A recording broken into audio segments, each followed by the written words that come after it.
जी तो माँ जी आप बताएं मुझे कि आपकी व्हील चेयर के लिए इंतज़ाम कर रहे हैं, जो लोग कह रहे हैं, आप उन्हें बताएं कि आप किस तरह अपना गुजारा कर रहे हैं। तो की गुजारा करना है, फिर उस दिन दुनिया ने कढ़ते पे आ उन्होंने दिते ने टैसट करवाने लई पैसा कोल नहीं हैगा। व्हील चेयर उस दिन गए टुट गई है।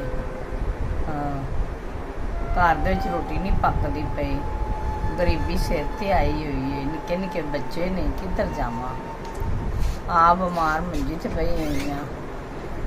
अच्छा तो आपने देख लिया भाईजान जो कह रहे थे कि हमें माँ जी की वीडियो, और आप ज़रूर कोशिश करें कि हम मदद करें माँ जी की। और ये ख़ास बात ये है कि अल्हम्दुलिल्लाह ये भी हमारी तहरीक के ही हैं और ये भी सपोर्ट करते रहे हैं जब इनकी सेहत थी। अब इस तरह हो गए हैं, अब हमें चाहिए कि माँ जी की मदद करनी चाहिए। आप सब दोस्तों से ये दरख्वास्त है कि जितना हो सके आप ज़रूर अपना हिस्सा डालें ताकि हम माँ जी की टेस्ट वगैरह भी करवा सकें और साथ हम इनकी व्हील चेयर का भी इंतज़ाम कर सकें। तो मुझे इजाज़त दीजिए, इंशाल्लाह मिलेंगे नेक्स्ट वीडियो में। जब माँ जी की व्हील चेयर आएगी तब भी इंशाल्लाह वीडियो शूट करेंगे।